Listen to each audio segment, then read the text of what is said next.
नमस्कार। जय हिंद। आज हम आप लोगों को क्वेश्चन बैंक स्टार्ट करते हैं। ऐसा समझ में, क्वेश्चन बैंक ये जो है, देखिए इसमें दिख रहा होगा 2022 का है, ठीक ना। मैथ का सेट नंबर जो है जी है, विषय कोड 110 है, ये मैथ का है। ऑब्जेक्टिव हम आपको बताते हैं। अब लिख करके अगर हम बताएंगे तो बहुत ज्यादा टाइम लगेगा, प्लस में लंबा जो है वीडियो बन जाएगा। तो इसको जो है क्या करना है, सबसे सिंपल पढ़ने का तरीका है क्वेश्चन बैंक को, कि हम यहाँ से बताएंगे, आप जो है जब देखिएगा तो क्वेश्चन बैंक को खोल करके 2022 का फर्स्ट सिटिंग वाला देखते जाना है, और उससे जो है पूरा मिलते जाएगा। जिसको क्वेश्चन उतारने का जरूरत पड़ेगा उसको हम उतारेंगे, जो बिना उतारे हुए हो जाएगा उसको डायरेक्ट बता करके निकलेंगे। ऐसा समझ में, पूरा क्वेश्चन बैंक जब कराएंगे तो आपको A to Z formula math सब चीज समझ में आ जाएगा, याद भी हो जाएगा, टेंशन नहीं लेना है। जैसे देखिए फर्स्ट क्वेश्चन से स्टार्ट करते हैं।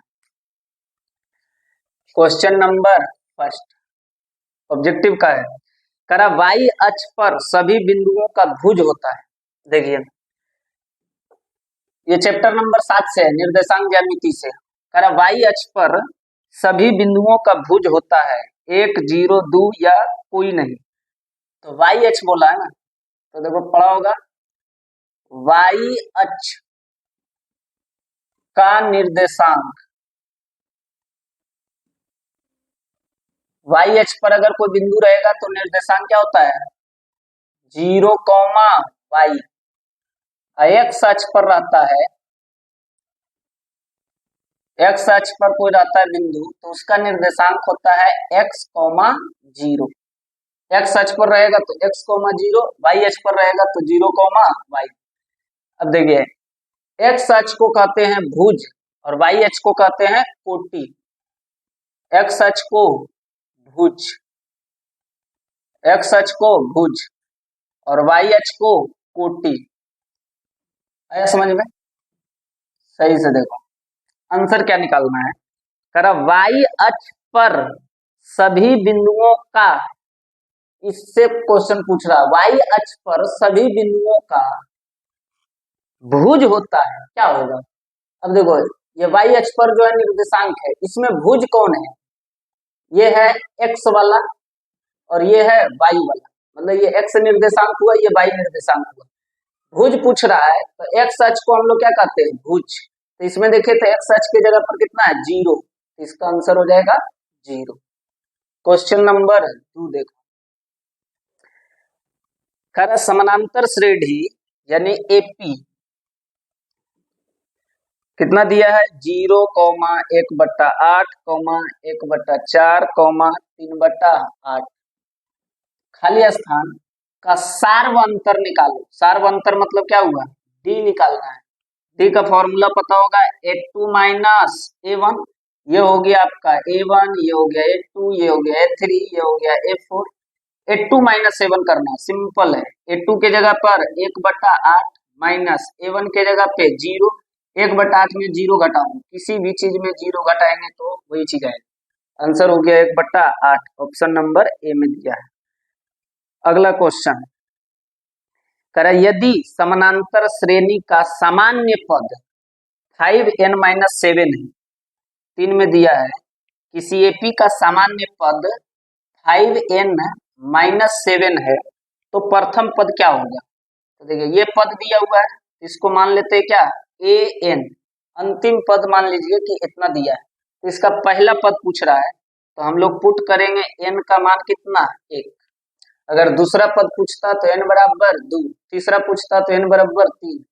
कोई सा भी जो पद पूछेगा n के जगह पे उतना रख देंगे। तो यहाँ पे n का मान 1 रखेंगे तो ये हो जाएगा a n के जगह पर 1 बराबर 5, n के जगह पर 1 माइनस 7। 5 एकम 5, 5 में से 7 गया तो माइनस में 2। देखिए साफ दिख रहा है, ऑप्शन नंबर डी।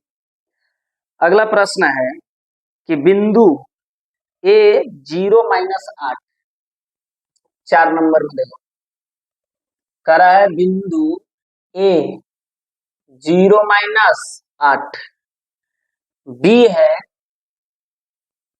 ये दिया है कितना, -12,0 को मिलाने वाली रेखाखंड, ये दोनों बिंदु को मिलाने वाली रेखाखंड के मध्य बिंदु का निर्देशांक कितना होगा, इसके मध्य बिंदु का पूछ रहा है। तो देखिए, जब भी दो बिंदु को मिलाने वाली रेखाखंड के बीच का पूछे तो फॉर्मूला ये होता है, पहले देखिए समझा देते हैं। अच्छा, ये हो जाएगा हमारा x1y1, ये हो जाएगा x2y2, ये बीच का पूछ रहा है तो ये हम लोग मान लेंगे x, y। फॉर्मूला होता है बीच का x बराबर x1 प्लस x2 बटे 2, अब y बराबर होता है y1 प्लस y2 बटे 2।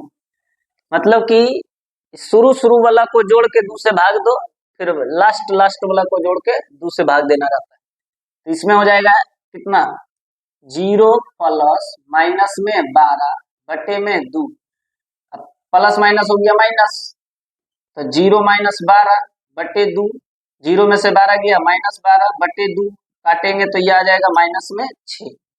y के जगह कितना होगा, तो देखिए y1 प्लस y2, y1 के जगह पे -8, y2 के जगह पे 0 बटा में 2, 0 में से 8 गया तो -8 बटे में 2, काटेंगे तो 2 चौके 8, तो ये हो जाएगा -4। तो मध्य बिंदु का निर्देशांक पूछ रहा था, तो यहाँ पे हो गया -6, -4, तो -6 - 4 इसका हो जाएगा आंसर। आसान लग रहा है कि नहीं लग रहा है, ऐसी करके पूरा ऑब्जेक्टिव जो है आपको हम बताते हैं। अगला एक प्रश्न है, खाली फॉर्मूला से दिया है, कह रहा है त्रिभुज ABC, एक त्रिभुज है ABC, कह रहा है इसका निर्देशांक दिया है x1 y1, x2 y2 और है x3 y3। कोई दिक्कत, कह रहा है इसके केंद्रक का निर्देशांक बताओ। केंद्रक मतलब होता है बीच का, यहाँ पर वाला बिंदु का पूछ रहा है, इसका निर्देशांक बताइए कि क्या होगा, इसके केंद्रक का निर्देशांक पूछ रहा है। समझ में, किस चीज का, केंद्रक का। केंद्रक को हम लोग जी कहते हैं, तो जी का फॉर्मूला होता है सिंपल सा, जी का फॉर्मूला होता है यहाँ का, यानी केंद्रक का फॉर्मूला पूछेगा तो जी की जगह पर भी x, y होगा, इसका भी निर्देशांक होगा। तो x बराबर फॉर्मूला होता है, ये तीनों x को जोड़ के 3 से भाग लगाना है, x1 plus x2 plus x3 बटा 3। फिर इस y का फॉर्मूला हो जाएगा, ये तीनों y को जोड़ के 3 से भाग लगाना है, तो y1 plus y2 plus y3 बटा 3। इसी को कहते हैं क्या, केंद्र। त्रिभुज का केंद्र हो गया। तो जब तीनों शीर्ष दिया हुआ रहेगा तो बीच का पूछेगा तो तीनों x को जोड़ के 3 से भाग, तीनों y को जोड़ के 3 से भाग लगाना। किसी को कोई दिक्कत, ये हो गया आपका 5 क्वेश्चन कंप्लीट। छठा देखिए, क्वेश्चन नंबर 6 देखो, कह रहा यदि बिंदुएं P 2, 3, Q 4, K और R 6 - 3 है, संरेख है तो K का मान निकालो। देखो इधर ये जो है दिया हुआ है क्या, P Q R, P Q R, P के जगह दिया है 2, 3, Q है 4, K, R है 6, -3। अब देखो यहां से स्टार्ट कीजिए, ये हो जाएगा x1 y1, x2 y2, x3 y3, ये मान दे दिया है। अरे ये तीनों बिंदु संरेख है तो k का मान बताओ कितना होगा। तो देखिए जब त्रिभुज संरेख हो या जब बिंदु क्या हो, संरेख हो, तो त्रिभुज का क्षेत्रफल बराबर होता है 0। त्रिभुज का क्षेत्रफल कितना होगा 0। त्रिभुज का फॉर्मूला होता है इसके क्षेत्रफल का 1/2 into x1 into y2 minus y3 plus x2 into y3 minus y1 plus x3 into y1 minus y2 बराबर 0। अब देखो 1/2 x1 की जगह पर 2 इंटू y2 के जगह पर k माइनस y3 का -3 प्लस x2 के जगह पे 4 y3 के जगह पे -3 फिर माइनस y1 के जगह पे 3 प्लस x3 हो गया 6 इंटू y1 के जगह पे 3 माइनस y2 के जगह पर k। यहाँ तक में कोई दिक्कत?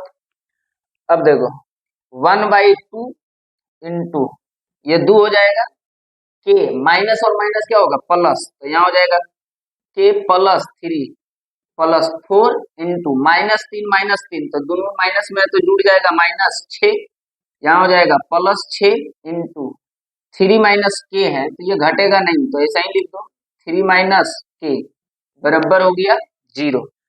अब इसको देखो 1/2 इंटू 2 से गुना करेंगे तो हो जाएगा 2k प्लस 2 तिया k 6 प्लस और माइनस माइनस 6 चौके 24 फिर हो जाएगा प्लस 6 गुना 3 तो 6 तिया के 18 अब प्लस माइनस माइनस 6 गुना के करेंगे तो 6 के बराबर हो जाएगा कितना 0।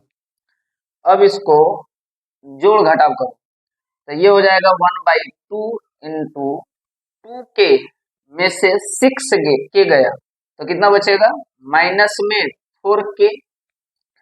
और यहाँ देखो तो 18 और 6 कितना हो गया, ये दोनों प्लस में है तो 18 और 6 24, 24 में से 24 गया तो 0, तो इसका मतलब ये तीनों आपस में क्या है कट जाएगा, ये हो जाएगा प्लस में 24 माइनस में 24 तो 0 हो गया बराबर में 0। तो बच गया कितना 1/2 माइनस में 4k बराबर हो गया 0। यहाँ पर अगर देखो सही से तो इसको काट भी सकते हैं या 2 को इधर 0 तरफ ले जाके 0 बना सकते हैं तो ये कट गया 2 दूनी के 4 तो ये हो गया माइनस में 2k बराबर 0 तो k बराबर हो गया 0/-2 तो k बराबर हो जाएगा ये भी कट करके 0। तो इसका आंसर हो जाएगा 6 का डी में दिया हुआ है कितना 0। अगला प्रश्न देखो 7 नंबर करा यदि किसी त्रिभुज के शीर्ष 0 4 0 0 तथा 3 0 है तो इसका परिमाप क्या होगा। इसको देखो अच्छा से समझना, इसके लिए पहले प्लस दो,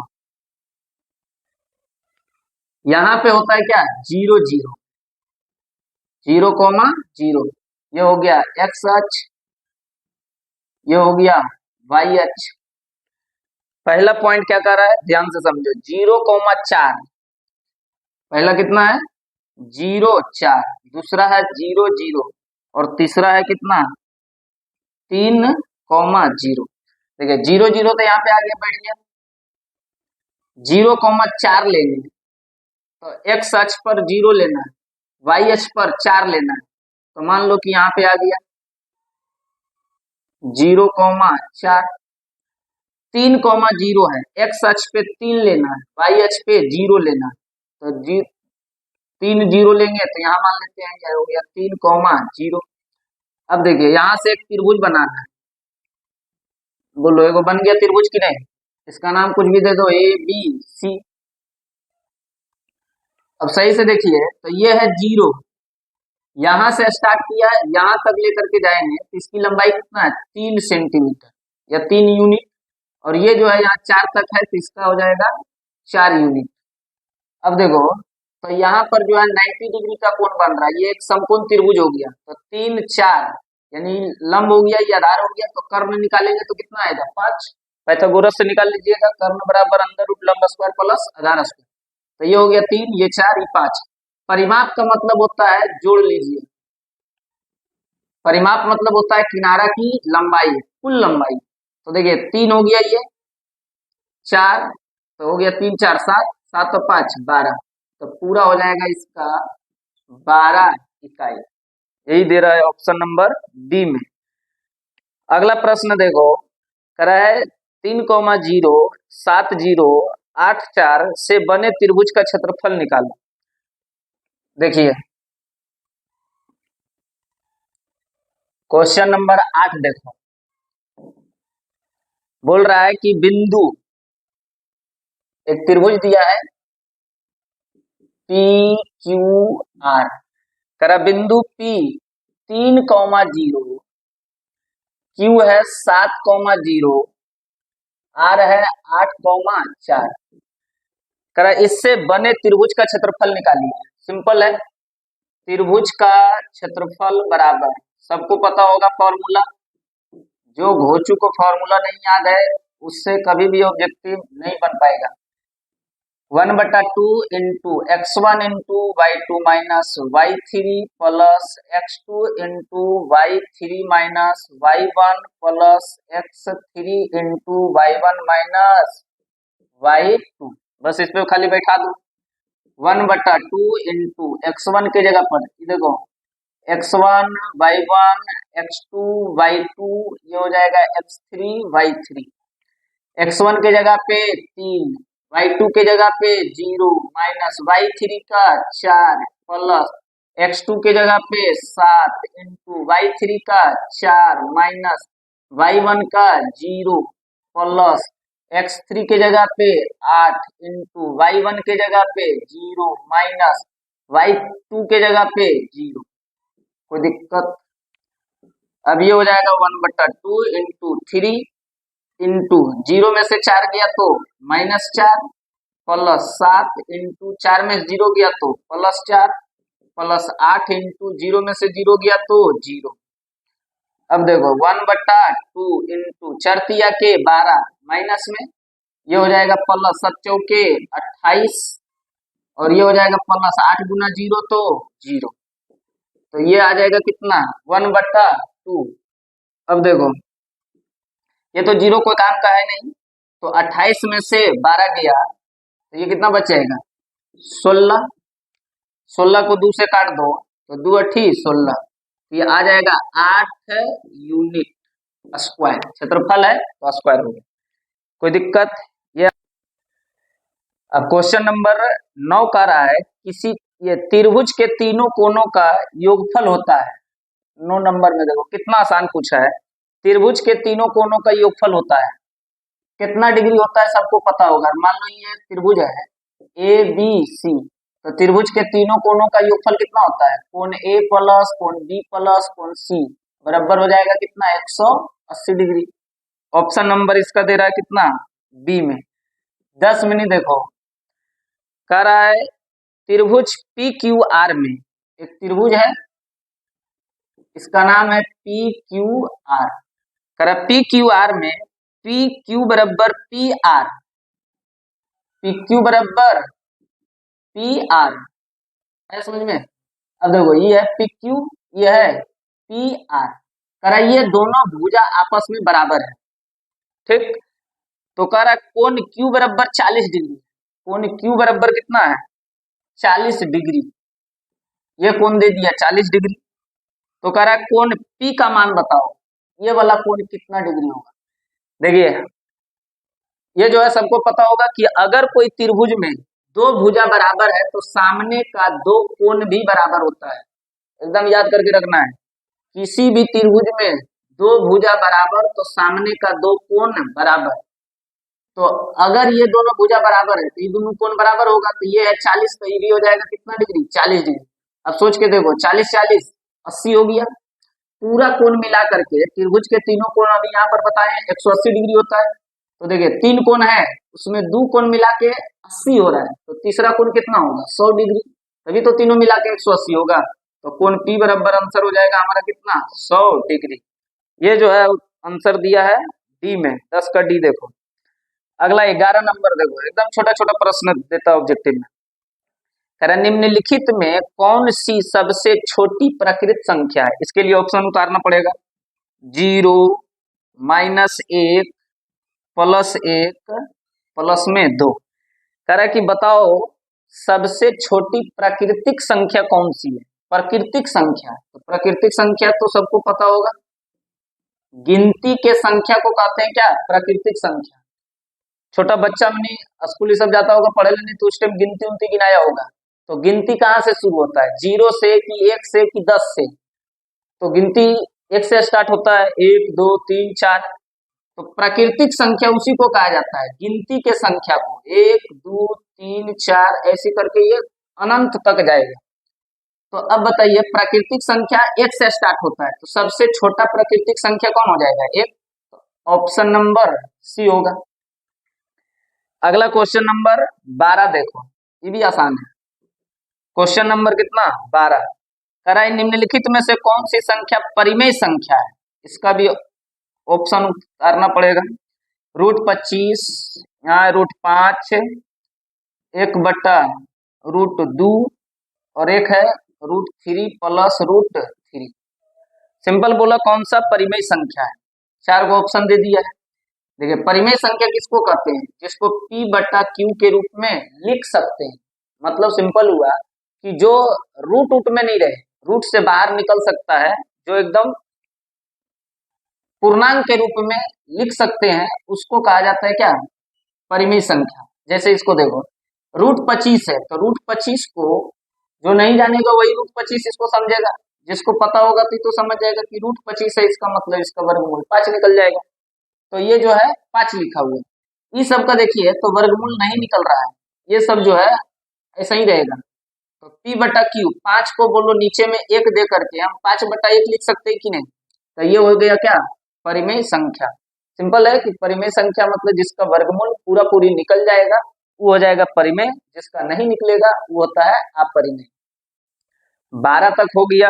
अब क्वेश्चन 13 को देखो, कह रहा है कि निम्नलिखित में कौन सी अपरिमेय संख्या है, मतलब इसमें अपरिमेय छाटना है।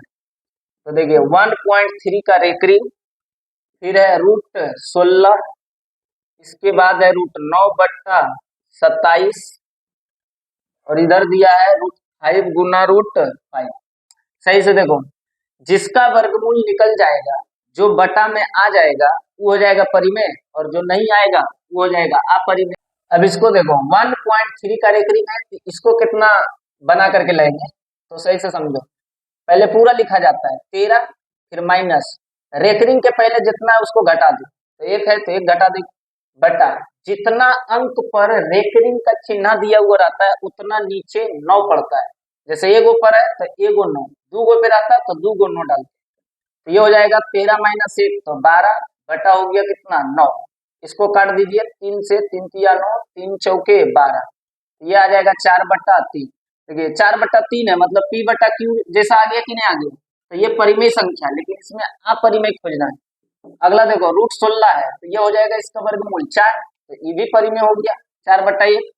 इसको अगर देखिए तो इसको अंदर में ही काट देते हैं, 9 तिया के 27, तो ये हो जाएगा कितना √1/3। 1 का तो वर्गमूल निकल जाएगा, लेकिन 3 का वर्गमूल निकलेगा, तो ये ऐसा ही रहेगा। तो ये हो जाएगा हमारा क्या आंसर, ये हो गया अपरिमेय। इसको देखिए ये परिमेय है, √5 गुना √5, तो करेंगे तो ये आ जाएगा √25, और √25 आ गया तो 5 आ गया, 5/1 कर दिए तो ये P/Q में आ गया। किसी को कोई दिक्कत, तो आंसर हो जाएगा हमारा कितना, √1/3। अगला देखो क्वेश्चन नंबर 14 क्या कह रहा है, कह रहा है यदि P और Q दो अभाज्य संख्या है तो उनका मासा क्या होगा। अभाज्य संख्या, कौन सी संख्या, अभाज्य संख्या। देखो सबको पता होना चाहिए, अभाज्य संख्या मतलब वैसा संख्या जो 1 से कटे, अपने आप से कटे, बाकी किसी से नहीं कटे, उसको कहा जाता है अभाज्य संख्या। जैसे 2 3 5 7 11 13, ये सब क्या है, अभाज्य संख्या। अभाज्य संख्या 2 से ही स्टार्ट होता है। तो अगर आपसे पूछे सबसे छोटी अभाज्य संख्या कौन सी होती है, तो भी आंसर क्या होगा, 2। अगर आपसे पूछे कि एकमात्र सम अभाज्य संख्या बताओ, तो भी होगा क्या 2। अगर आपसे कहे कि सबसे छोटी विषम अभाज्य संख्या कौन होगा, तब होगा 3। ये विषम है, ये सम है। आया समझ में? अब इसमें क्वेश्चन बोला कि 2 अभाज्य संख्या है तो उसका मासा क्या होगा। कोई सा भी 2 को उठा लो, मान लेते हैं 2 ले लेते हैं और 3 ले लेते हैं, और इसका हम लोग मासा निकालते हैं, महत्तम समापवर्तक HCF निकालते हैं। तो 2 और 3 मान लेते हैं, 2 और 1 हो गया क्या 3। मासा कैसे निकलता है, तो 2 से भाग लगा दो 3 में।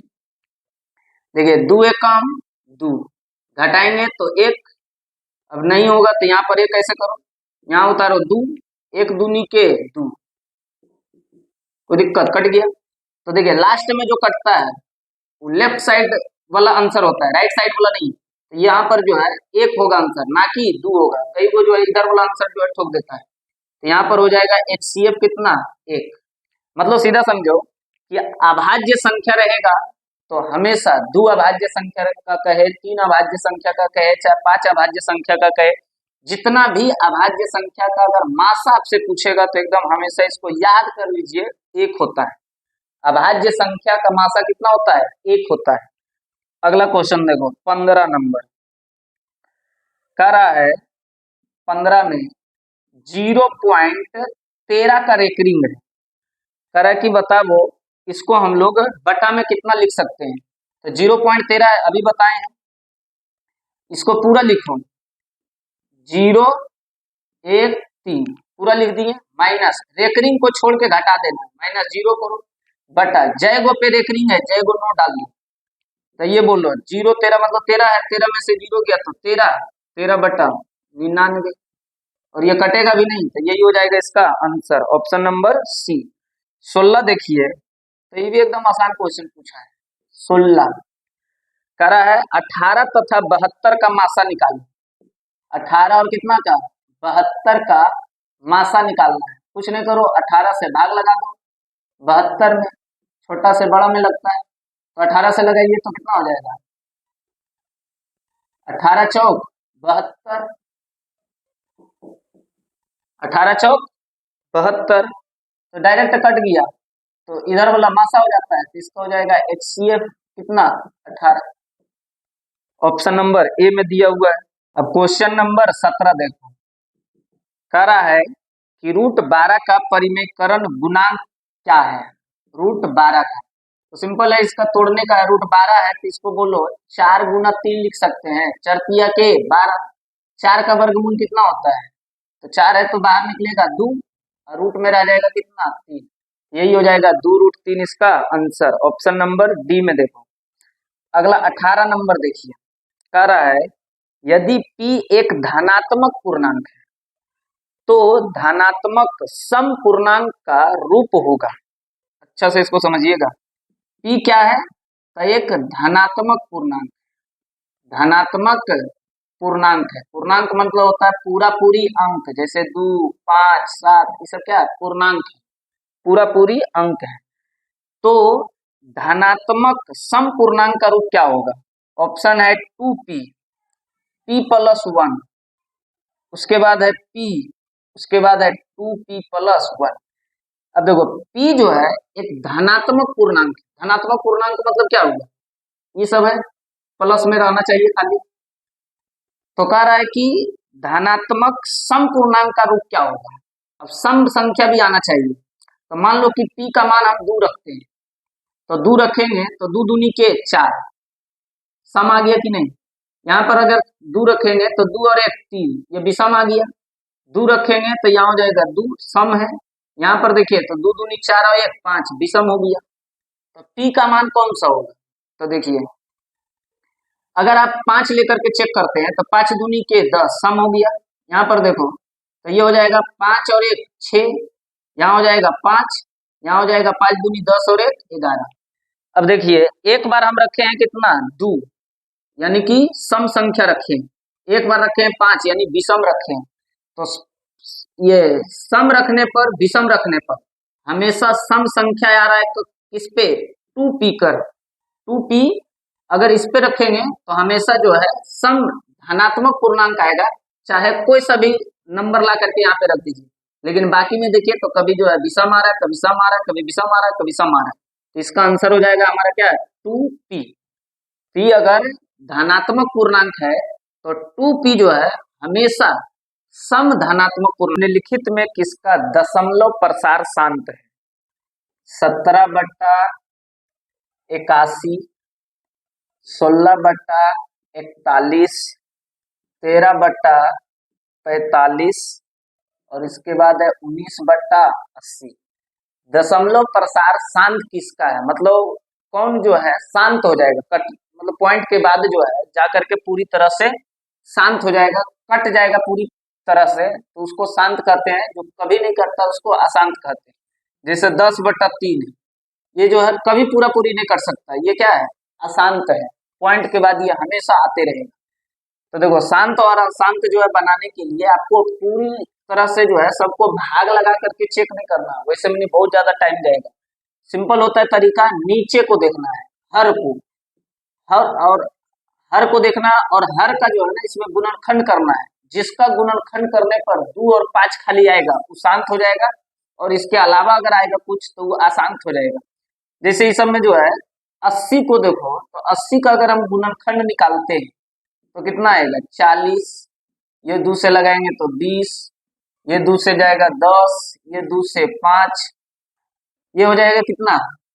इसका गुणनखंड अगर निकालेंगे 80 का तो खाली देखो 2 2 2 और एक क्या आएगा 5। तो अगर खाली 2 और 5 आ रहा है तो शांत होगा। अगर इसमें और कुछ 7 आ जाता, 9 आ जाता, तब जो है ये अशांत हो जाता। तो इसका आंसर हो जाएगा 19/80। यही हो जाएगा हमारा क्या आंसर। ये सब कौन सी संख्या है, तो शांत है। ये सब जो है क्या है, अशांत। क्वेश्चन नंबर 20 देखो, करा निम्नलिखित में से किसका दशमलव प्रसार अशांत है? अब ये अशांत चुनना है। तो 15/400, 17/80, 13/121, 14/400। अब देखो अशांत कौन होगा, तो जिसका गुणनखंड 2 और 5 के अलावा दूसरा चीज आएगा। तो देखो 400 का, 80 का, यहाँ पर भी 400 है, इस सब का गुणनखंड निकालिएगा ना तो हमेशा आएगा 2 और 5, बाकी कुछ नहीं आएगा। लेकिन यहाँ देखो 121 है, अगर 121 का गुणनखंड करेंगे तो 11 से लगाएंगे तो 11 11 121, ये क्या आ रहा है, 2 5 नहीं आ रहा है, इसमें 11 आ रहा है। तो इसका जो है दशमलव प्रसार क्या होगा, अशांत होगा। 21 नंबर क्वेश्चन में एकदम आसान आसान क्वेश्चन पूछता है, कह रहा यदि किसी वृत्त की परिधि, कोई वृत्त है और कह रहा इसकी क्या परिधि, त्रिज्या होगी इसका, कह रहा इसकी परिधि और क्षेत्रफल का परिमाण समान है तो वृत्त का व्यास क्या होगा। कह रहा एक वृत्त है, इसका परिमाप और इसका क्षेत्रफल दोनों का मान बराबर है, तब इसका व्यास क्या होगा। तो देखिए d बराबर क्या है 8, व्यास निकालना है। तो वृत्त का परिधि अब बराबर है क्या, वृत्त का क्षेत्रफल। परिधि और क्षेत्रफल क्या है, बराबर है, तो दोनों बराबर कर दीजिए। तो वृत्त का परिधि होता है क्या 2πr और क्षेत्रफल होता है πr²। वृत्त का क्षेत्रफल πr², परिधि 2πr। अब इसको काटो, पाई से पाई जाएगा, ये हो गया कितना 2r बराबर हो गया r²। r² मतलब हो गया क्या, r गुने r, तो ये वो r से r भी गया, तब ये हो गया कितना r बराबर 2। अब देखो r बराबर 2 है तो d बराबर कितना होगा, तो d बराबर होता है 2r, मतलब r का डबल हो जाएगा। तो 2 गुना 2, तो 2 दूनी के 4, इसका हो जाएगा 4 इकाई। किसी को कोई दिक्कत, ऑप्शन नंबर डी। अगला क्वेश्चन देखो 22 नंबर, ये कह रहा है 3 सेंटीमीटर त्रिज्या वाले गोले का आयतन क्या होगा। ये गोला पे दिया है क्वेश्चन, देखिए ये हो गया हमारा क्या गोला, इसका त्रिज्या कितना है, तो r बराबर 3 सेंटीमीटर। गोला का आयतन याद होगा सबको कि नहीं, तो गोला का आयतन का फॉर्मूला होता है 4/3 पाई r क्यूब। अब इस पे खाली बैठा दो, 4/3 पाई को बैठाना मान नहीं है इसका, इसका जो है आंसर पाई में ही दे रहा है, तो पाई छोड़ दो इसको। आर क्यू है तो हो जाएगा 3 का क्यू। अब देखिए ये हो गया कितना, 4/3 पाई।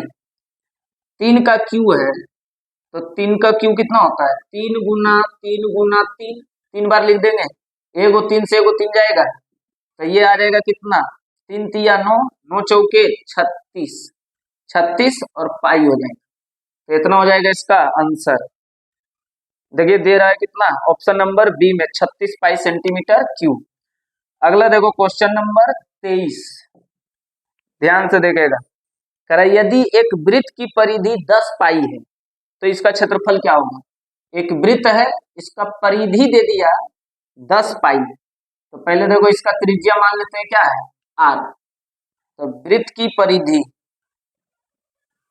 कितना दिया है, 10 पाई, ये दे करके रखा है। क्षेत्रफल पूछ रहा है, तो पहले हम लोग परिधि का फॉर्मूला लगाएंगे, 2 पाई आर बराबर कितना दिया है, 10 पाई।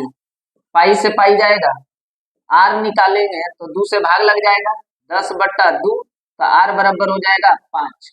अब त्रिज्या जब निकल गया तो क्षेत्रफल निकाल लेंगे, तो वृत्त का क्षेत्रफल यहाँ पर भी देखो लिखे हैं पाई आर स्क्वायर, तो ये हो जाएगा पाई आर स्क्वायर। पाई का मान नहीं बैठाना है, आंसर पाई में दे रहा है, तो पाई छोड़ दो इसको। आर स्क्वायर है तो 5 का स्क्वायर, तो 5 का स्क्वायर होता है 5 × 5 = 25, तो ये हो जाएगा 25 पाई। कितना पाई, 25 पाई। 24 में दिया है कि एक घनाभ की लंबाई, चौड़ाई और ऊंचाई क्रमशः 8, 6 और 5 सेंटीमीटर है, तो इसका विकर्ण की लंबाई क्या होगा। तो देखो लंबाई चौड़ाई ऊंचाई सब दिया है, एल बराबर 8, बी बराबर 6 और एच बराबर दे दिया कितना, 5।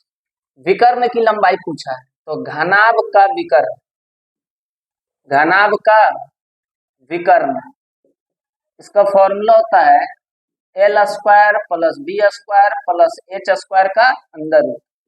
अब यहीं पर बैठा दो इसको, एल के जगह पे 8 का स्क्वायर, बी के जगह पे 6 का स्क्वायर, एच के जगह पे 5 का स्क्वायर, तो ये आ जाएगा कितना, 8 × 8 = 64 प्लस 6 × 6 = 36 प्लस 25, इसको पूरा जोड़ेंगे तो कितना आ जाएगा, ये हो जाएगा 36 और 64 100 हो गया, और 25 जोड़ो तो ये हो जाएगा 125।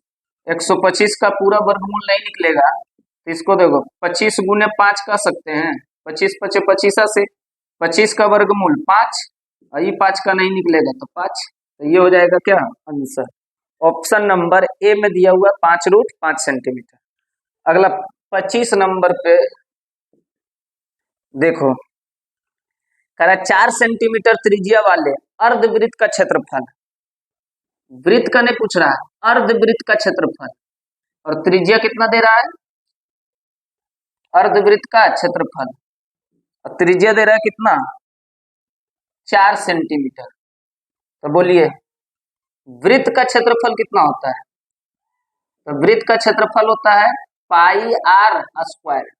अर्धवृत्त बोल रहा है तो इसको आधा कर दो, 2 से भाग दे देंगे, तो ये हो जाएगा कितना, पाई के जगह पे हो जाएगा 22/7 गुने आर स्क्वायर है, तो ये हो जाएगा 4 का स्क्वायर या 4 × 4, अब बटा में हो जाएगा कितना, 2, इसको काटिए, 2 से काटेंगे तो ये हो जाएगा कितना, 11। ये देखो 4 चौके 16, 16 × 11 करो तो 16 एकम 16, बाकी 1 16 और 1 17, 176/7 सेंटीमीटर स्क्वायर। ऑप्शन नंबर यहाँ हो जाएगा डी में।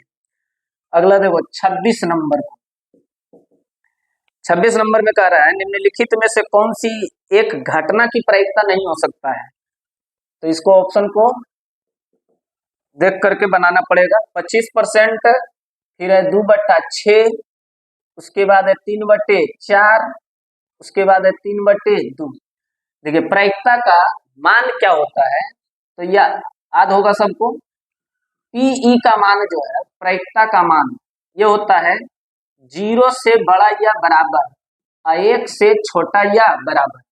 देखिए प्रायिकता का मान इसी के बीच में रहेगा, मतलब कि प्रायिकता का आंसर 0 हो सकता है, कम से कम, एक हो सकता है ज्यादा से ज्यादा, या तो उसके बीच में रहेगा, मतलब 0 पॉइंट कुछ रह सकता है, लेकिन कभी भी जो है प्रायिकता का मान 1 से बड़ा 2, 3, 5, 10 नहीं हो सकता है।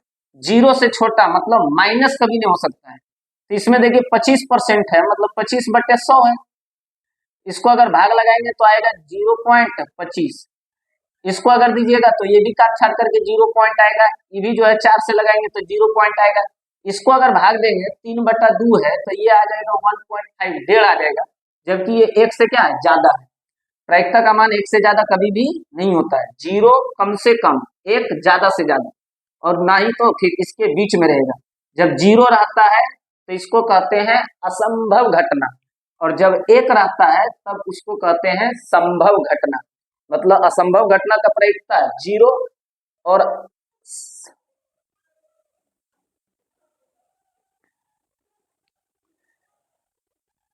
मतलब असंभव घटना का प्रायिकता 0 होता है और संभव घटना का प्रायिकता हमेशा 1 होता है। तो इसको सही से समझ के रहेगा। अगला क्वेश्चन देखो 27 नंबर करा है, प्रायिकता का न्यूनतम मान होता है। देखो कितना आसान, यही पे अभी बताएं, यही पे अगला क्वेश्चन दिया है। प्रायिकता का न्यूनतम मान कितना होता है, 0, 1, -1 या 2। तो देखो न्यूनतम मान 0, अधिकतम मान 1, असंभव घटना का प्रायिकता 0, संभव घटना का प्रायिकता 1, या तो कहिए अनिश्चित घटना की प्रायिकता 0 और निश्चित घटना का प्रायिकता 1। तो यहाँ पर कह रहा है कि प्रायिकता का न्यूनतम मान कितना होगा, तो आंसर होगा 0। अब क्वेश्चन नंबर 28 को देखो, कह रहा एक पासे को फेंका गया है तो एक विषम संख्या आने की प्रायिकता निकालो, कितना होगा। तो देखिए ध्यान से इसको, पासा यानी लुड्डू छक्का वाला जो गोटी रहता है उसमें 1 से जो 6 तक लिखा हुआ रहता है, उसी को कह रहा है कि फेंका गया है तो एक विषम संख्या आने का क्या प्रायिकता होगा। तो देखिए उस पे आने की जो घटना होती है वो कौन कौन सा हो सकता है, संभव मान, मतलब 1, 2, 3, 4, 5 या 6, यही सब कोई चीज आ सकता है। तो एन ई बराबर हो गया कुल संभव परिमाण या कुल संभव घटना, तो कितना हो जाएगा 6। विषम संख्या बोल रहा है तो बोलो विषम संख्या इसमें कितना है, कई गो विषम संख्या है, 1, 2, 3, 3 गो विषम संख्या है तो 3 लिखो ऊपर। अब पूरा कितना है तो 6 गो, तो 6 लिखो नीचे। अब इसी को बस खाली काट दो तो हो जाएगा 3 दूनी 6, ये आ जाएगा 1/2। यानी पासा को जब फेंकेंगे तो विषम आने का प्रायिकता कितना होगा, 1/2 होगा। एक मैच जीतने की प्रायिकता 0.7 है। 29 नंबर, जीतने की प्रायिकता मतलब पीई दिया कितना 0.7, तो कह रहा है हारने की प्रायिकता बताइए क्या होगा, मतलब नहीं जीतने की प्रायिकता पूछ रहा है, पीई नॉट बराबर भाग। तो देखिए जीतने और नहीं जीतने को अगर दोनों का प्रायिकता जोड़ेंगे तो कितना आएगा 1। तो यानी कि हम कह सकते हैं P E plus P E not equal to 1 होता है। पीई का मान दिया हुआ है 0.7 बैठा दो, इसका निकालना है तो इसको लिख देंगे सेम टू सेम, बराबर कितना 1। यहाँ हो जाएगा पीई नॉट बराबर 1, ये प्लस है उधर जाएगा तो माइनस में 0.7, तो इसको घटाइए, 1 में से 0.7 जाएगा तो आएगा 0.3, यही हो जाएगा इसका आंसर। किसी को कोई दिक्कत। अगला देखिए, लेकिन ये जो आंसर जो दिया है 0.3 ने दिया है, बटा में दिया है, तो इसी को बटा कर दो, पॉइंट हटाएंगे नीचे में 1, एगो के बदले एगो 0, तो ये आ जाएगा 3 बटा कितना 10। ऑप्शन नंबर देखिए सी में दे रहा है। अगला देखो क्वेश्चन नंबर 30, करा अच्छी प्रकार से फेंटी गई एक ताश की गड्डी में से एक पत्ता या द्विछया निकाला जाता है, मतलब बिना देखे हुए निकाला जाता है, तो इसके काला रंग का बादशाह होने की प्रायिकता बताओ। तो सही से समझो, पूरा जो है ताश का जो गड्डी रहता है उसमें कुल कितने पत्ते रहते हैं, 52। तो एन ई बराबर हो जाएगा कितना 52, 52 रहता है। कह रहा है कि उसमें से एक पत्ता निकाला गया है तो कौन सा होना चाहिए, काला रंग का बादशाह, काला रंग का बादशाह, बादशाह पे जो है के लिखा हुआ रहता है, ऐसा समझ में।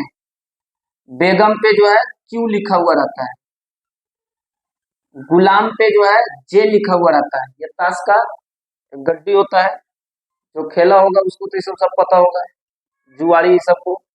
लड़की लोग को भले ही सब पता नहीं रहता है, तो क्लास में इसको जो है दिखाना पड़ता है। अभी तो यहाँ पे है नहीं, ताश का पत्ता नहीं, तो फिर हम आपको ये सब दिखा करके बताते हैं तो ज्यादा समझ में आएगा, ऐसा समझ में कि नहीं। तो कह रहा है काला रंग का बादशाह होने की प्रयोक्ता क्या होगा। तो देखिए काला रंग का बादशाह होता क्या है, पहले ये दिमाग में लगाओ। पूरा पत्ता तो बामन को होता है, बस काला रंग का बादशाह पूछ रहा है, तो काला रंग का बादशाह कई गो होता है, ऐसा समझ में।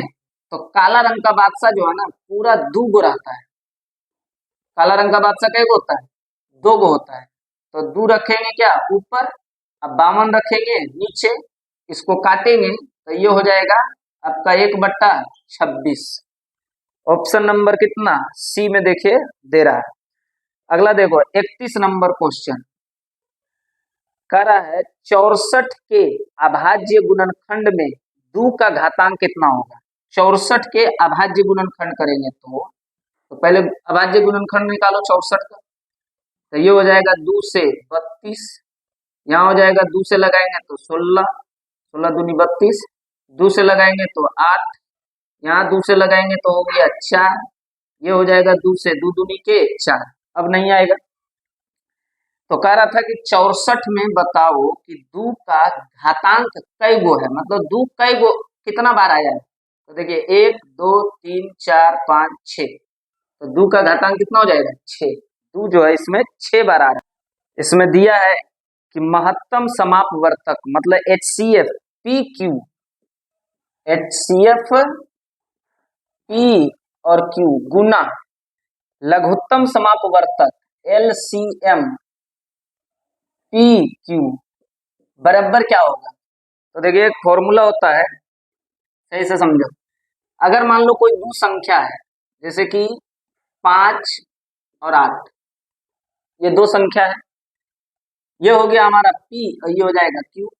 तो अगर ये 5 और 8 का हम एक बार निकालेंगे LCM और एक बार निकालेंगे क्या HCF, तो LCM निकालो तो कितना आ जाएगा, ये डायरेक्ट 8×5 = 40 होगा। HCF निकालिएगा तो कुछ से नहीं कट रहा है, तो HCF 1 होगा। अब जो है दोनों संख्या को अगर गुना करेंगे तब आएगा 8×5 = 40। इसका LCM और HCF को भी गुना करेंगे तो भी आएगा ये कितना 40 एकम 40। यानी कि जिसका LCM और HCF निकालते हैं वो दोनों को गुना करके जितना आएगा उतना वो दोनों संख्या आता है। तो ये आंसर हो जाएगा क्या P गुना Q, मतलब PQ का LCM और HCF गुना करेंगे और फिर ये दोनों संख्या को गुना करेंगे तो बराबर है, समझ में। तो ये आंसर हो जाएगा P Guna Q, option number A. अगला देखिए क्वेश्चन नंबर 33, यहीं पे बता देते हैं। कह किसी बहुपद की घात होती है, क्या होती है। ऑप्शन ए में दिया है भिन्न संख्या, बी में है ऋण पूर्णांक, सी में है पूर्ण संख्या, या इनमें से कोई नहीं। तो ये होता है क्या, ऑप्शन नंबर सी हो जाएगा पूर्ण संख्या। किसी भी बहुपद का जो घात होता है वो पूर्ण संख्या होता है, यानी पूरा पूरी होता है। जैसे कि x² + 5x + 2, तो ये घात है, ये कौन सी संख्या है, पूर्ण संख्या है। तो आंसर हो जाएगा क्या पूर्ण संख्या, यानी कि whole number, option number C होगा। अगला देखो 34 नंबर, करा बहुपद ax² + bx + c, ax² + bx + c, और ये दिया है a = 0। तो कह रहा है इसका आलेख होता है, कैसा होगा आलेख, वृत्त के जैसा होगा, परवलय होगा, सरल रेखा होगा, या अति परवलय होगा। तो जब ऐसा बहुपद रहेगा तो उसका जो है ग्राफ यानी आलेख जो है हमेशा सरल रेखा में होता है, सीधा रेखा में। अब क्वेश्चन नंबर 35 को देखो, इसमें बोल रहा है कि शून्यक 2,8, शून्यक यानी आंसर दिया है 2,8, वाले बहुपद की संख्या होगा। यानी कह रहा है आंसर है 2 और 8, तो बहुपद कई गो होगा। देखिए इसमें ऑप्शन दिया है 1, 2, 4 या अनगिनत। इसका आंसर हो जाएगा क्या? अनगिनत। डी में अनगिनत। है समझ में? अगर यही आंसर दिया था कि शून्य 2 और 8 है, तो बताइए कौन सा बहुपद होगा? एक घातीय, द्विघातीय, त्रिघातीय की चतुर्थ घातीय होगा। तब भले हम लोग आंसर बोलते हैं कि 2 आंसर है तो द्विघातीय, 3 आंसर जिसका रहता है उसको त्रिघातीय, 1 आंसर जिसका रहता है उसको एक घातीय, या उसको रैखिक बहुपद भी कहते हैं। तो इसका आंसर हो जाएगा क्या? अनगिनत। 36 नंबर को देखो क्या कह रहा है। कह रहा है कि द्विघात बहुपद के शून्यक, शून्यक मतलब होता है आंसर, यदि 2 और 6 है, एगो है 2 और एगो है कितना 6, तो कह रहा है कि इसका द्विघात बहुपद क्या होगा। तो देखिए इसको पहले मान लेते हैं क्या कि अल्फा दे दिया, और दूसरा आंसर को मान लेते हैं बीटा दे दिया। द्विघात बहुपद का फॉर्मूला सबको पता होना चाहिए। द्विघात बहुपद बराबर x square minus alpha plus beta x plus alpha into beta. अब इसी पे बस बैठाना रहता है। तो ये अल्फा और बीटा दिया है, लेकिन यहाँ चाहिए अल्फा प्लस बीटा, यहाँ चाहिए अल्फा इंटू बीटा। तो ये दोनों को एक बार जोड़ लेंगे और एक बार गुना कर लेंगे। तो अल्फा प्लस बीटा करो, यानी दोनों को जोड़ो तो 4, 2 और 6 कितना हो गया 8। अल्फा इंटू बीटा करेंगे तो दोनों को गुना करेंगे तो 2 छके 12। अब लाके बैठाओ तो यहाँ पे x square minus alpha plus beta 8 है तो 8, और यहाँ पे x plus alpha into beta 12 है, यहाँ पे हो गया 12। X square minus 8x plus में 12, ऑप्शन नंबर डी देखिए। अगला देखो 37 नंबर। 37 में कह रहा है कि द्विघात बहुपद y square plus 16y plus 55, y square plus 16y plus कितना 55, ये द्विघात बहुपद है। तो इसका कह रहा शून्यक है। अब शून्यक जो है आंसर देके कैसे दिया है, कह रहा दोनों धनात्मक, दोनों ऋणात्मक, एक धनात्मक दूसरा ऋणात्मक, या दोनों समान। तो इसका देखिए तो डायरेक्ट समझ सकता है कि बहुपद जो है पूरा दिया हुआ है प्लस में, तो इसका आंसर आएगा दोनों माइनस। आया समझ में? तो डायरेक्ट हम लोग मार सकते हैं क्या? ऑप्शन नंबर ए, दोनों ऋणात्मक। और नहीं विश्वास हो रहा है, नहीं समझ में आ रहा है, तो इसको बना के देखिए। जैसे देखिए 55 है, 55 का गुणनखंड करेंगे तो 11 पचे के 55, यहाँ पे हो जाएगा वाई स्क्वायर प्लस 16 है तो इसको 11 5 करके लिख सकते हैं जोड़ के, 11 5 16, तो 11 एक्स प्लस 5, ये एक्स नहीं होगा वाई, 11 वाई प्लस 5 वाई, अब प्लस हो जाएगा कितना 55 बराबर 0। ये दोनों से कितना कॉमन हो रहा है, और फिर दोनों से कितना कॉमन हो रहा है, तो यहाँ से y निकल रहा है बाहर, तो हो जाएगा y प्लस 11। यहाँ से देखिए तो 5 दोनों से निकल रहा है बाहर, तो ये हो जाएगा y प्लस 5 से भाग लगाओ तो 11 बराबर कितना 0। दोनों घर सेम है तो दो घर के बदले एक घर लिखाता है, इंटू एक घर में लिखा जाएगा y प्लस 5, यहाँ और यहाँ वाला बराबर कितना 0। अब दोनों का बराबर 0 है तो यहाँ पे अलग अलग करके लिखो, y प्लस 11 बराबर 0, एक हो जाएगा y प्लस 5 बराबर 0। तो y बराबर आ जाएगा प्लस 11 उधर जाएगा तो माइनस, यहाँ भी हो जाएगा प्लस 5 उधर जाएगा तो माइनस। तो देख रहे हैं कि नहीं, दोनों आंसर क्या है माइनस में। तो वही पूछ रहा था कि इसका शून्य क्या होगा, धनात्मक होगा दोनों कि दोनों ऋणात्मक होगा। तो आंसर देख रहा है दोनों ऋणात्मक, ऑप्शन नंबर कितना है ए में दिया हुआ, ठीक ना। अगला क्वेश्चन देखिए 38 नंबर। इसमें कह रहा है यदि बहुपद 2x square plus 5x minus के, 2x square plus 5x minus के, इसके शून्यक एक दूसरे के व्युत्क्रम हो मतलब उल्टा हो, तो के का मान क्या होगा। अब मान लेते हैं कि इसका शून्यक, शून्यक मतलब आंसर, तो इसका आंसर कह रहा है एक दूसरे का उल्टा है। द्विघात बहुपद है तो आंसर 2 आएगा, लेकिन दोनों आंसर क्या है एक दूसरे का उल्टा है। तो एगो को मान लो अल्फा, एगो को मान लो क्या 1/बीटा, और ये दोनों एक दूसरे के उल्टा है, तो उल्टा करके बराबर कर देंगे। अब नीचे में कुछ नहीं तो एक, इसको गुना करो तो अल्फा इंटू बीटा बराबर एक एक कम एक। यहाँ पर देखिए तो इसको बोला जाता है ए, इसको बी और लास्ट में इसको सी कहें। अल्फा इंटू बीटा बराबर फॉर्मूला याद होगा, अल्फा इंटू बीटा बराबर क्या होता है सी बटा ए, तो बराबर हो जाएगा एक। सी के जगह देखो माइनस में के बटा ए के जगह पर देखिए तो 2 बराबर हो जाएगा कितना एक। नीचे में कुछ नहीं तो एक, इसको गुना कर दो तो यहाँ हो जाएगा माइनस के बराबर 2 एकम 2, तो के बराबर हो जाएगा माइनस उधर चला जाएगा तो माइनस में 2। ये जो है आपका देखो 39 नंबर में क्या दिया करा, यदि पी एक्स बराबर कितना है x square plus 5x minus 12, तो कह रहा है P1 का मान निकालना। किसका निकालना है P1 का मान निकालना।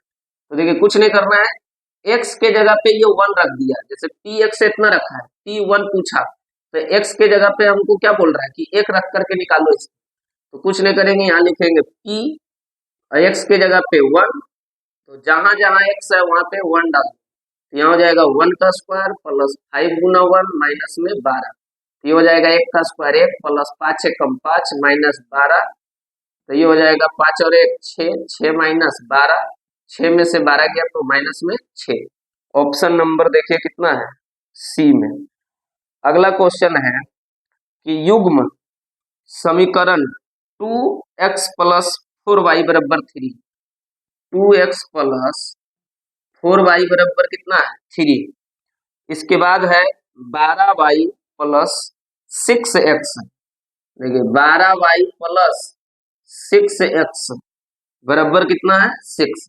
देखो x वालों को उधर कर दिया, इसको थोड़ा सा चेंज करके लिखते हैं, आपस में इसका जगह चेंज कर दे रहे, 6x इधर 12y उधर, इसको हम ऐसे भी लिख सकते हैं 6x प्लस 12y बराबर 6। ये हो गया दोनों समीकरण, ये फर्स्ट समीकरण है और ये वाला सेकेंड समीकरण है। लेकिन क्वेश्चन बस इतना सा बोला कि इसका हल होगा, कैसा हल होगा, कोई हल नहीं, एक हल, दो हल या अनगिनत हल। तो इसका देखिए फॉर्मूला होता है, ठीक ना, क्या होता है बताते हैं। देखिए 3 फॉर्मूला होता है, सबको पता भी होगा, A1 बटा A2 equal to not B1 बटा B2 बराबर होता है अद्वितीय हल। कौन सा हल, अद्वितीय हल। लेकिन अगर A1 बटा A2 बराबर B1 बटा B2 equal to not C1 बटा C2 रहेगा, तब इसका होता है कोई हल नहीं, कोई हल नहीं। अगर तीनों बराबर रह, तीनों क्या रह गया बराबर, A1 बटा A2 बराबर B1 बटा B2 बराबर C1 बटा C2, अगर तीनों बराबर रह गया तो इसको कहते हैं अपरिमित रूप से अनेक हल। कौन सा हल, अनेक हल। तो देखिए जब शुरू में बराबर नहीं रहेगा तो अद्वितीय हल, यूनिक आंसर आएगा, और जब 2 को बराबर रहेगा तीसरा बराबर नहीं रहेगा तो कोई हल नहीं, तीनों बराबर रह गया तो फिर अनेक हल, अनलिमिटेड इसका आंसर आएगा। तो उसी तरह से यहाँ पे क्वेश्चन दिया है कि इसका कौन सा हल होगा, तो चेक करते हैं। देखिए ये हो गया A1, ये हो गया B1, ये हो गया C1, ये हो गया A2 B2 C2, इसको कुछ नहीं करना है, डायरेक्ट अंक को जो है ना बटा करो, 2 है यहाँ 6 है तो लिखो 2 बटा 6, फिर बराबर लिखो, ये 4 है ये 12 है तो लिखो 4 बटे 12, अब काट करके देखो कि बराबर है कि नहीं, जैसे 2 तिया 6 4 तिया 12, तो देखो 1 बटा 3 1 बटा 3, ये दोनों तो बराबर हो गया, तो और आगे बढ़ते हैं। यहाँ पे है कितना 3 बटा 6, तो 3 दूनी के 6, तो देखो 1 बटा 3 1 बटा 3, ये दोनों बराबर है, लेकिन 1 बटा 3 यहाँ भी रहता तो तीनों बराबर हो जाता, लेकिन 1 बटा 2 आ गया, इसका मतलब ये बराबर नहीं हो रहा है। तो देखो ऐसा जो है यहाँ पे कौन सा फॉर्मूला से मैच कर रहा है कि 2 गो शुरू वाला बराबर और तीसरा कटकुट रहेगा, तो देखो यहाँ पे समझ में, तो इसका मतलब हो जाएगा क्या, कोई हल नहीं, कोई हल नहीं है समझ में। तो इसका आंसर देखिए ऑप्शन नंबर ए में ही दिया हुआ है, तो ये हो जाएगा कोई हल। अब क्वेश्चन 41 देखो, ये भी एकदम आसान सा प्रश्न दिया है। करा निम्नलिखित में कौन सा केंद्रीय प्रवृत्ति की माप नहीं है? ऑप्शन में दिया है माध्य, माध्यक, उसके बाद है बहुलक, उसके बाद है मानक विचलन। मानक विचलन, चार ऑप्शन दिया है। केंद्रीय प्रवृत्ति की माप, ये जो है हम आपको बताए थे जब माध्य का चैप्टर स्टार्ट किए हैं, पीछे वो डाला हुआ भी है, जाकर के उसको देखिएगा। केंद्रीय प्रवृत्ति की माप किसे कहते हैं, कौन कौन सा होता है, वो सारा चीज पूरा बताया वहां पे। तो उसमें वहां पे बताया है कि माध्य, माध्यक और बहुलक, ये तीनों को कहा जाता है केंद्रीय प्रवृत्ति की माप। तो कह रहा है कौन नहीं है, तो इसका आंसर हो जाएगा क्या? मानक विचलन। ऐसा समझ में? Option number D. 42 देखो, इधर सब माध्य माध्यक से क्वेश्चन दिया है। कह रहा है प्रेक्षण 14, 15, 13, 16, 14, 15, 17, 13, 15। कह रहा है इसका बहुलक बताओ। क्या निकालना है इसका? बहुलक। बहुलक भी बताए थे, जो बहुत बार आपको लौके, सबसे ज्यादा बार जो आपको दिखे वही हो जाएगा बहुलक। तो देखो इसको ध्यान से, 14 कितना बार है? तो 1 2, 2 बार है।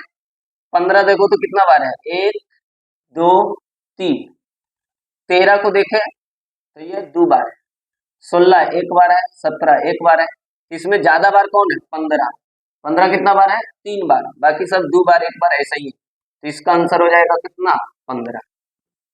43 नंबर कर प्रथम 5 प्रकृत संख्याओं का माध्य निकालें। तो देखो 5 प्रकृत संख्या, ये तो पहले पता होना चाहिए। गिनती के सभी संख्या को कहते हैं प्राकृतिक संख्या। तो 5 गो लेना है, वो भी शुरू से गिनती वाला। तो शुरू से 5 गो लीजिए तो कौन कौन आएगा? 1 2 3 4 5। ये हो गया प्राकृतिक संख्या, शुरू से 5 गो। अब करा कि इसका माध्य निकालो। तो माध्य बराबर क्या होता है? योग बटा संख्या, पूरा को जोड़ लो। अब भाग लगा दो, जो को जोड़ रहे हैं। तो ये हो जाएगा 1 + 2 + 3 + 4 + 5। अब बटा में कई को जोड़ रहे हैं? 5 गो। तो हम भाग देंगे 5 से। इसको जोड़िए, 1 और 2 3, 3 और 3 छो, 4 10, 10 5 15, 15 बटा 5। भाग लगाएंगे तो ये कितना आ जाएगा? 3। यही हो गया इसका माध्य 3। क्वेश्चन नंबर 44 देखो, इसमें कह रहा है कि प्रेक्षण दिया हुआ है 8 12 7, 8 12 7, 14 6 13 15। इसका क्या बोला? माध्यक। क्या निकालना है इसका? माध्यक। अब माध्यक कैसे निकलता है? तो सबसे पहला काम इसमें होता है कि आंकड़ा को जो है ना आरोही क्रम में सजाना रहता है। तो पहले इसको आरोही क्रम में सजाते हैं। आरोही क्रम मतलब बढ़ते क्रम। अब देखिए सबसे छोटा इसमें कौन सा है? तो 6 है। तो 6, इससे बड़ा देखो तो 7, इससे बड़ा 8, इससे बड़ा तो ये हो जाएगा 12, 12 से बड़ा 13, इससे बड़ा 14, इससे बड़ा 15 और सबसे बड़ा जो पी के पड़ा। तो इसमें पूछ रहा है क्या कि माध्यक निकालो। तो माध्यक सिंपल होता है, कई गो है जो देखो इसमें 1 2 3 4 5 6 7 है। 7 गो है तो कुछ नहीं करो, 3 गो इधर छाट दो, 3 गो इधर छाट दो, बीच में जो बच गया वही हो जाएगा इसका माध्यक। तो इसका आंसर आ जाएगा कितना? 12। ऑप्शन नंबर डी में देखिए। अगला क्वेश्चन है 45 नंबर। इसमें बोला कि माध्यक का 3 गुना, ध्यान से क्वेश्चन को समझना। माध्यक का कई गुना? 3 गुना। 3 से गुना कर दो माध्यक में। और माध्य का 2 गुना, इधर देखिए ये हो गया माध्य। करा माध्य का 2 गुना, तो माध्य में 2 से गुना कर दो। उसका अंतर, अंतर मतलब क्या होता है, घटाव, योग मतलब जोड़, अंतर मतलब घटाव, गुणनफल मतलब गुना, भागफल मतलब भाग। तो कह रहा है कि माध्यक का 3 गुना और माध्य का 2 गुना का अंतर क्या होगा। ऑप्शन बोला माध्य, माध्यक, बहुलक या इनमें से कोई नहीं। तो देखो फॉर्मूला उस चैप्टर में बताए थे जब सांख्यिकी पढ़ा रहे थे, जा करके उसको देखिएगा 14.3 का। तो उसमें आपको जो है ये फॉर्मूला अच्छा से बताया हुआ है, वहां पे एक तो मैथ भी इसी फॉर्मूला पे बताए थे। तो 3 माध्यक माइनस 2 माध्यक, ये किसका फॉर्मूला होता है, बहुलक का। बहुलक बराबर फॉर्मूला होता है क्या, 3 माध्यिका माइनस 2 माध्यक, यानी कि आंसर हो जाएगा क्या, बहुलक। अगला 46 नंबर में करा है, ए भुजा वाली समबाहु त्रिभुज का क्षेत्रफल क्या होगा। एक त्रिभुज है समबाहु, समबाहु मतलब सब भुजा बराबर है, तो ए करा इसका क्षेत्रफल क्या होगा। तो समबाहु त्रिभुज का क्षेत्रफल होता है √3/4 a²। इस सब तो एकदम रटा हुआ रहना चाहिए। तो √3/4 a², ये हो जाएगा ऑप्शन नंबर सी में। अगला 47 देखो, करा यदि वृत्त की परिधि और वर्ग का परिमाप, देखो एक वृत्त है, इसकी परिधि, तो वृत्त की परिधि क्या होता है, वृत्त की परिधि ये दिया हुआ है कितना 88, और कह रहा वर्ग का परिमाप दोनों 88, वृत्त की परिधि भी 88 है और एक वर्ग है उसका परिमाप भी 88 है। वर्ग का परिमाप ये भी कितना है 88 है। तो कह रहा है कि बताओ कि इसका क्षेत्रफल, मतलब दोनों का क्षेत्रफल बराबर होगा कि किसी का बड़ा होगा, ये पूछ रहा है। तो पहले नंबर देखिए परिधि दिया है, तो पहले इसका त्रिज्या निकालेंगे। तो वृत्त की परिधि होता है क्या 2πr, बराबर हो गया 88। तो ये हो जाएगा कितना 2 गुना पाई का मान 22/7 गुने r बराबर 88। ये देखो डायरेक्ट इसको काट सकते हैं, तो 22 दूनी के 44, 44 से काट दीजिए, 44 दूनी के 88, तो ये ऊपर में हो गया r, ये 7 चला जाएगा उधर, तो 7 दूनी के 14, इसका त्रिज्या आ गया कितना 14। तो क्षेत्रफल कितना है, तो पाई r² कर दो, पाई का मान 22/7, r की जगह पे 14 है तो 14 गुने 14 कर दो, इसको 7 से उड़ा दीजिए, 7 दूनी के 14, ये हो जाएगा 22 दूनी के 44, 44 गुने 14 करना है, तो 14 चौके 56, बाकी 5, 14 चौके 56 और 5 61, ये आ जाएगा 616 सेंटीमीटर स्क्वायर इसका क्षेत्रफल। कितना आ गया ये 616। इसका देखिए वर्ग का परिमाप है भी 88 दिया हुआ, तो पहले इसका भुजा निकाल लेते हैं। तो ये हो जाएगा वर्ग का परिमाप 4a बराबर कितना 88, तो a निकालेंगे तो 4 से भाग लगा दो, 88/4, तो 22 चौक 88, ए निकल गया कितना 22। तो क्षेत्रफल इसका निकालेंगे, तो वर्ग का क्षेत्रफल भुजा स्क्वायर यानी a² हो जाएगा। तो कुछ नहीं करो, खाली 22 का स्क्वायर कर दो, 22 का स्क्वायर तो पता होना चाहिए कितना होता है 484, इसका क्षेत्रफल आ गया 484। अब बताइए दोनों का क्षेत्रफल बराबर है कि किसी का बड़ा है। तो दिख रहा होगा वृत्त का क्षेत्रफल बड़ा है, तो हम लोग कह सकते हैं कि नहीं, वृत्त का क्षेत्रफल बड़ा है किससे, वर्ग के क्षेत्रफल से। तो ये आंसर दिया हुआ कितना में, सी में, वृत्त का क्षेत्रफल इज ग्रेटर देन वर्ग का क्षेत्रफल। अगला देखिए क्वेश्चन नंबर 48, सही से देखो। 48 में कह रहा है कि यदि किसी घन का प्रत्येक किनारा ए हो तो उसका विकर्ण क्या हो। सिंपल क्वेश्चन, खाली फॉर्मूला से दिया है, बोल रहा है यहाँ पे यदि किसी घन का, कोई घन है उसका किनारा ए है, तो इसका विकर्ण क्या होगा। तो घन का विकर्ण बराबर होता है √3a, आया समझ में। ऑप्शन नंबर ए में देखो दिया हुआ है। 49 नंबर को देखो, कह रहा है कि त्रिज्या है r, ऊंचाई है h, एक लंबवृत्तीय शंकु है, एक लंबवृत्तीय क्या है, शंकु है, एक शंकु हो गया। इसका त्रिज्या है r, बड़ा r दिया है, ऊंचाई है इसका h, तो कह रहा है इसका आयतन का फॉर्मूला क्या होगा। तो आयतन का फॉर्मूला क्या होता है, शंकु के आयतन का फॉर्मूला तो 1/3 pi r square h, pi r square h. और यही 1/3 अगर हटा देंगे तो वो हो जाएगा किसका, बेलन का। है समझ में, बेलन का होता है पाई आर स्क्वायर एच, शंकु का होता है 1/3 पाई आर स्क्वायर एच। अब क्वेश्चन नंबर देखो कितना, 50। ये भी एकदम आसान क्वेश्चन है, 50 नंबर में। क्वेश्चन बोला कि यदि दो वृत्तों के क्षेत्रफलों का अनुपात, दो वृत्त है और उसके क्षेत्रफल का अनुपात दिया है कितना, 4:25, 4:25। तो कह रहा है इसके त्रिज्या का अनुपात निकालो। किसका अनुपात, त्रिज्या का अनुपात निकालना है। इसको मान लेते हैं r1, इसको मान लेते हैं r2।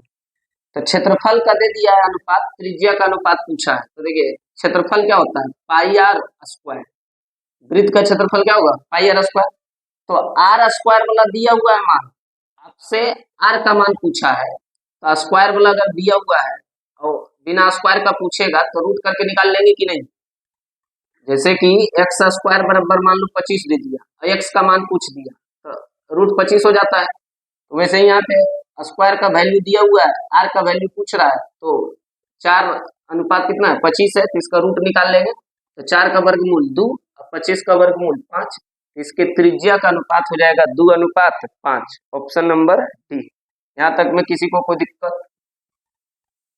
अब 51 नंबर को देखो, क्वेश्चन नंबर कितना है, 51। ये कह रहा है यदि थीटा तथा फाई पूरक कोण है, थीटा और क्या फाई पूरक कोण है। पूरक कोण का मतलब होता है कि दो कोण को जोड़ने पर कितना आना चाहिए, 90 डिग्री, इसी को कहा जाता है क्या, पूरक कोण। तो कह रहा है पूरक कोण है, तो इसमें बताओ कि क्या होगा सही मान। तो देखिए यहाँ पे कुछ ज्यादा करने का जरूरत नहीं है। ऑप्शन नंबर ए को देखो, ऑप्शन से बनाते हैं। कॉस थीटा बराबर क्या है, कॉस फाई, कॉस थीटा बराबर कॉस फाई। तो देखिए इसको अगर हम लोग हल करेंगे तो कॉस थीटा बराबर कॉस फाई है, तो कॉस फाई को हम लोग क्या लिख सकते हैं, साइन 90 माइनस फाई। अब देखिए ये दोनों कटेगा नहीं, इसलिए कितनों भी कुछ कर लेंगे तो थीटा प्लस फाई बराबर 90 डिग्री यहाँ से नहीं आ सकता। अगला देखिए ऑप्शन नंबर कितना, बी को। ये बोल रहा है सेक थीटा बराबर कौसेक फाई, सेक थीटा बराबर क्या, कौसेक फाई। अब इसको देखते हैं कि आता है कि नहीं, थीटा प्लस फाई बराबर जोड़ करके 90 डिग्री। तो यहाँ हो जाएगा सेक थीटा कौसेक फाई है, तो इसको हम लोग क्या लिख सकते हैं, कौसेक फाई बराबर फॉर्मूला होता है सेक 90 माइनस फाई। अब बोलो सेक से सेक कटेगा तो ये हो जाएगा क्या, थीटा बराबर 90 माइनस फाई। अब अगर ये माइनस में फाई है, इधर आएगा तो प्लस में, तो ये हो जाएगा थीटा प्लस फाई बराबर 90 डिग्री। देखिए थीटा प्लस फाई बराबर 90 डिग्री लाना था, आ गया कौन सा, ऑप्शन नंबर बी से, तो आंसर हो जाएगा बी। अगला देखो 52 नंबर, 52 में क्या दे रहा है कि sine square 75, sine square 75 plus sine square 15 बराबर कितना आएगा, 0, 1, -1 या 2। इसको तो देखो डायरेक्ट भी थोड़ा सा याद करके रख सकता है कि स्क्वायर में रहे और दोनों जोड़ करके अगर 90 डिग्री आ गया तो समझो उसका मान कितना होगा, 1। लेकिन इसको बना देते हैं, साइन स्क्वायर 75 है तो इसको लिखो sine square 75 plus sine square 15 को हम लोग लिख सकते हैं साइन स्क्वायर 90 माइनस 75, 90 में से भी 75 घटाएंगे तो 15 आएगा।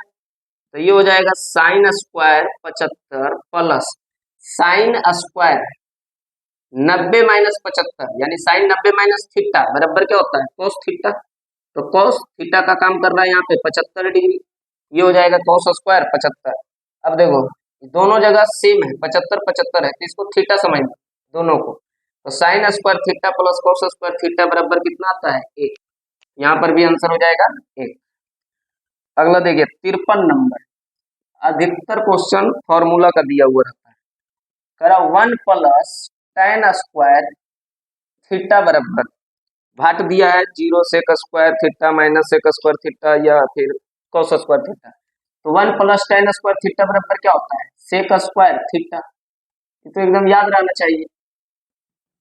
क्वेश्चन नंबर 54 देखो, correct 2 into sine square alpha plus cos square alpha बराबर कितना होगा। देखो कितना आसान सवाल है, ये दू का दू रखो, sine square theta plus cos square theta बराबर कितना होता है 1, तो वैसे ही हो जाएगा यहाँ पे sine square alpha plus cos square alpha 1, 2 गुना 1 करेंगे तो कितना है 2।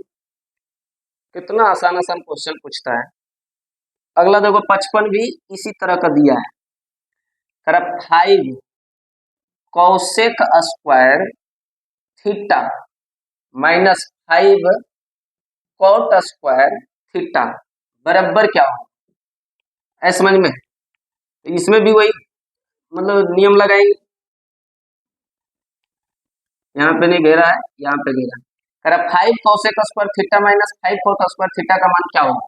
तो दोनों जगह 5 है तो बोलो 5 कॉमन निकाल सकते हैं, तो ये हो जाएगा क्या cosec square theta minus sec square theta.